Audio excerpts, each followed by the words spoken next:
Hi there, I'm Jason, and this right here is a tomato.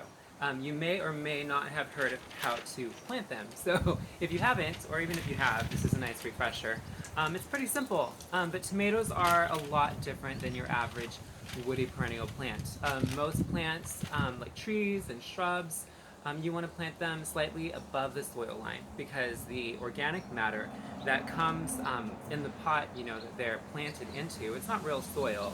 It's a bunch of organic matter that will decompose, and your plant will sink to some degree. And you don't want the crown, in other words, I'm going to pull this out.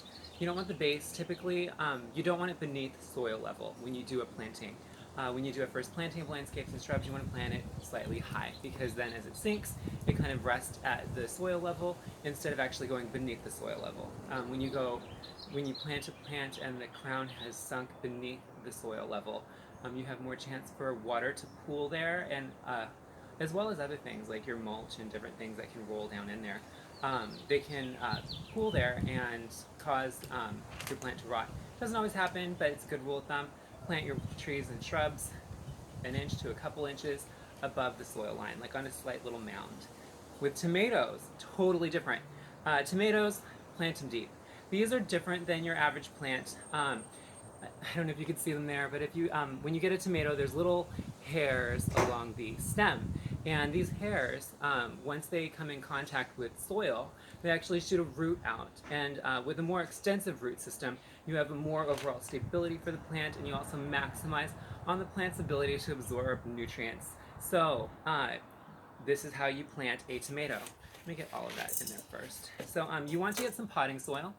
You can use garden soil if you're planting this like directly into your planter bed or raised bed.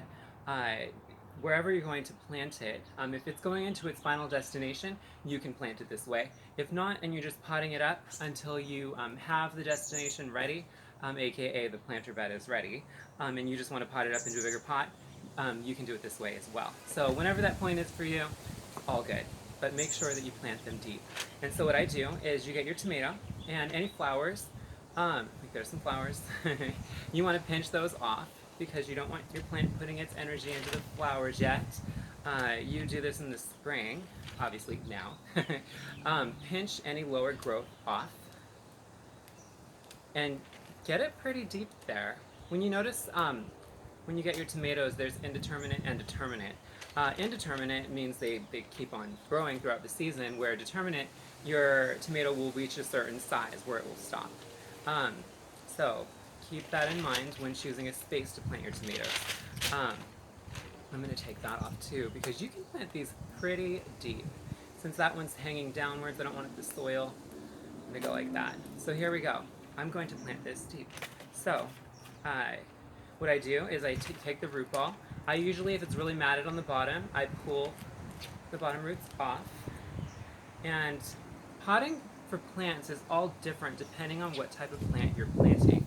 Example, if you're planting a bougainvillea, you don't want to mess with the roots very much. A lot of, if not most, other landscape plants, you do want to untangle the roots, especially if they're really, really tight. But do your homework, do your research, because each plant is slightly different. Some plants don't like their roots messed with as much as others. So it is nice to loosen them up though, so that they grow outwards and downwards. So I'm doing that. All right, I'm going to set that down there. And pretty simple. Just get your soil in the pot. And we're going to plant this deep. So actually, there we go. Plant it a few inches deeper than it already is. And you can even go a little more than that depending on how tall the tomato is that you're planting, but plant it deep. The deeper you plant it, the more roots you're going to get. But do make sure that you have, some leaves above ground. You want at least a few inches of your plant above ground. But yeah, this is pretty simple. Very easy, makes a difference, so I highly recommend. It's a little bit windy today. But yeah, there we go. And then all you do is water it in. Do make sure not to overwater it in the beginning because, just keep it watered on a regular basis. But yeah, don't leave it overly wet in the shade or anything like that because There's no roots in this soil yet, but this plant will be shooting its roots into it. Just get it on a water regimen. Uh, water it like a couple times a week. It just depends on how much sun you have it in. If your plant has been sitting in the shade for a long time, make sure to harden it off before you get it in the sun. But you do want to grow tomatoes in full sun. That's how you'll get your fruit. Yeah, this plant will grow roots into the soil, and you'll have a very sturdy plant if you plant them this way. So if you have any questions about how to plant tomatoes, please feel free to let me know in the comments below. And feel free to subscribe if you want updates on my newest videos. Once again, my name is Jason, and this is how to plant your tomatoes deep.